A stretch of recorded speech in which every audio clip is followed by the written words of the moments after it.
করে সিদ্ধান্ত দেন যে আমাদের সবাইকে ঢাকায় উপস্থিত হতে হবে। কবে হবে সেই সিদ্ধান্ত আমার কেন্দ্রীয় নেতা একজন রয়েছেন, তারা নেবে। আমরা প্রবাস থেকে আজকে আমরা বিশ্বের রাজধানী নিউ ইয়র্কে আমরা প্রতিবাদ করব এবং আমরা এটা প্রত্যাহার করার এবং এই সরকারের কোনো অধিকার নাই। সাথে সাথে আমি আবারও বলছি, বর্তমান যে সরকার এটা আমাদের সরকার। রাষ্ট্রপতি এবং সেনাপ্রধানের এখন সিদ্ধান্ত নিতে হবে। তারা এই দিকটাকে, যারা আমাকে বলছেন যে গৃহযুদ্ধ দিকে নিয়ে চান, বলছে না সেই দিকে গৃহযুদ্ধ আমরা বলবো না।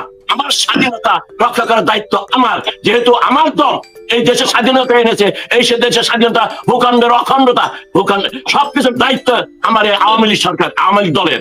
তাই আওয়ামী লীগ এবং সহযোগী সঙ্গে সবাইকে কেন্দ্রে নিষিদ্ধ করেছে। সবাইকে আজকে বেরোতে হবে, আর সময় নেই, আর আলোচনা করার কোনো সুযোগ নাই। আপনারা সিদ্ধান্ত নেন কখন ঢাকামুখী অবস্থান করবেন, কত লোক আরো নিতে পারে আমরা সেটা দেখবো। এবং আমার মনে হয় সেই দিকে আমরা যদি আমার মনোযোগ দিই, যে নেত্রীকে আমরা সাজেশন দেই, সেন্ট্রাল নেতাদের কাছে আমরা আনন্দিত থাকি। আপনারা দেশের বাইরে আছেন, অনেক দেশে, বেশিরভাগ দেশে আছেন, সিদ্ধান্ত নেন। এখন সিদ্ধান্ত নেওয়ার সময় আমি আবেগ পূর্ববর্তী হচ্ছি, কারণ যে এই জিনিসটা আমার এই বয়সের সময়, এই সময় আমাদের শুনতে হবে যাদের নেতৃত্বে দেশটা স্বাধীন হলো যে দলটি, সেই দলটিকে যে আজকে যেভাবে লাঞ্ছিত করে, যেভাবে আইডেন্টিফাই করা হলো, এর প্রতিবাদ হবে। এক কথায় এদেরকে বাংলাদেশের বাড়ি থেকে এই সরকারকে উৎখাত করতে হবে, এই সরকারকে বিতাড়িত করতে হবে। এই সেই নিয়ে আমরা আলোচনা করি এবং সেই নিয়েই আমরা জননেত্রী শেখ হাসিনাকে এবং কেন্দ্রীয় নেতৃত্বকে আমরা আবেদন রাখি যে আপনারা সিদ্ধান্ত দেন। বাংলাদেশের জনগণ বিভিন্ন প্ল্যাটফর্মের কথা বলেছি, আমাদের নেতা কর্মীরা, they are all ready to sacrifice their life. So it's the time to ask them what to do. Thank you very much. ঘোষণা করলেন বা বলছেন যে কেন্দ্রীয় নেতৃবৃন্দের কথা বলছেন এবং চাও বলছেন যে আপনার বাংলাদেশ আওয়ামী লীগের সভা নেত্রী বা সভাপতি তাকে ঘোষণা দেওয়ার জন্য আপনি যুক্তরাষ্ট্র আওয়ামী লীগের দীর্ঘকাল সময় সভাপতি, আপনি কি কার্যক্রম নিচ্ছেন যদি খুব সংক্ষিপ্ত আকারে? আমি তো বলেছি আজকে অলরেডি মিটিং ডাকেছি। আজকে 7টার সময় বিশ্বের রাজধানী নামে খ্যাত নিউ ইয়র্কে এটাকে প্রত্যাখ্যান করে আজকে বিশাল বিক্ষোভ সমাবেশ হবে।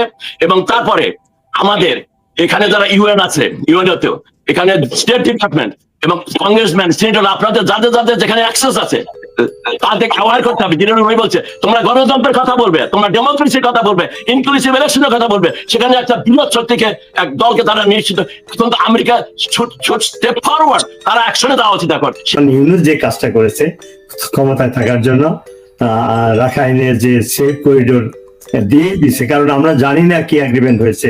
বাংলাদেশের প্রেস মিডিয়া নাই, এই সরকার সেই তাদের যে এগ্রিমেন্টের শর্ত সেগুলো প্রকাশ করছে না। তা আমরা ধরে নেই যে সে ক্ষমতায় থাকার জন্য বাংলাদেশকে বেছে দিয়েছে। সেন্ট মার্টিনে তো পর্যটকদের ভ্রমণ তো অনেক আগে নিষিদ্ধ করা হয়েছে।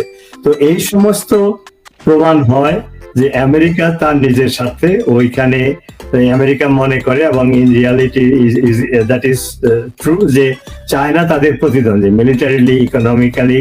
তারা ওই প্রশান্ত মহাসাগর এবং কি বলে ইন্ডিয়ান সাবকন্টিনেন্টের ওইখানে তারা চায়নার বিরুদ্ধে ঘাঁটি করতে চায় এবং ইউনূস সেইটা বুঝে ক্ষমতায় থাকার লোভে সে তাদেরকে ব্ল্যাঙ্ক চেক দিছে। তো এখন কি হবে?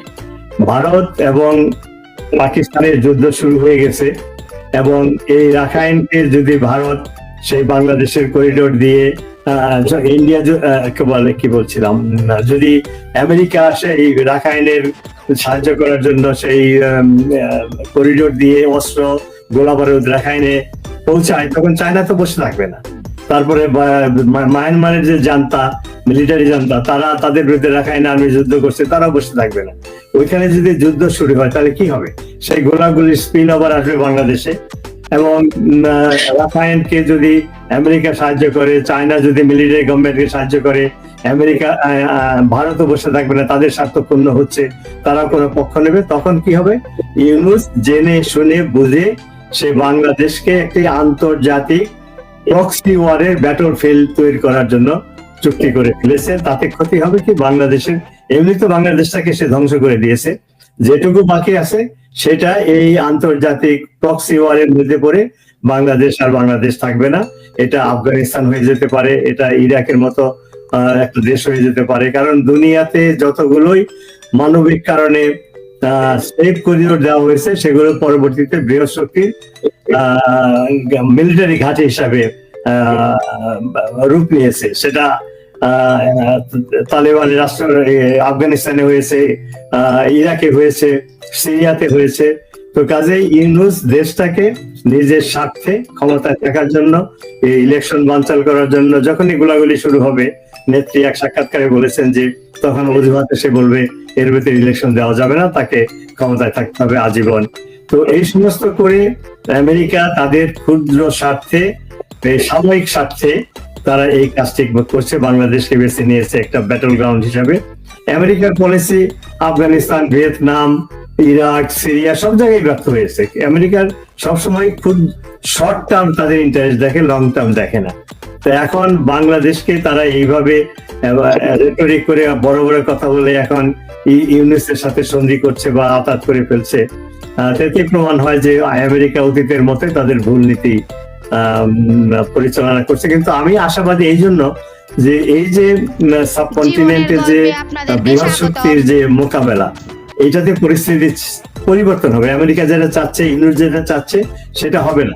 কারণ আমি যে সিনারিওর কথা বললাম, এই সিনারিও যদি হয়, তখন চায়না এবং ভারত মিলে আমেরিকাকে কনফ্রন্ট করবে।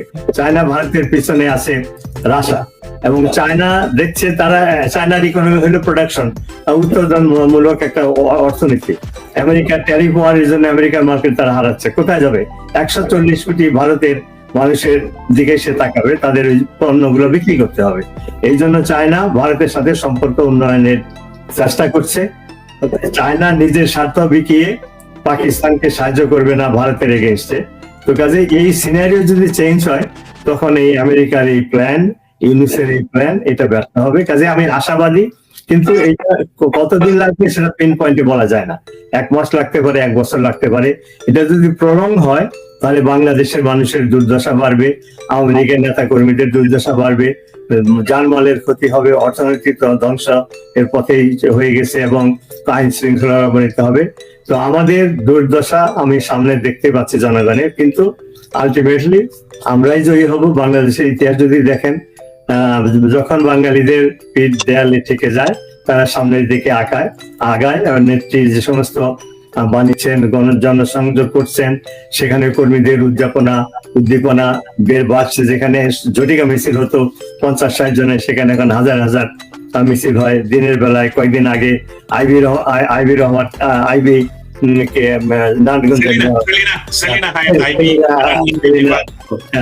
সমর্থনে যে হাজার হাজার লোক এসেছিল, সেটা একটা প্রমাণ। আমি এখন থামবো, অন্যরাও আছেন, তারাও বলবেন। নবী ভাই, আপনাকে অসংখ্য ধন্যবাদ।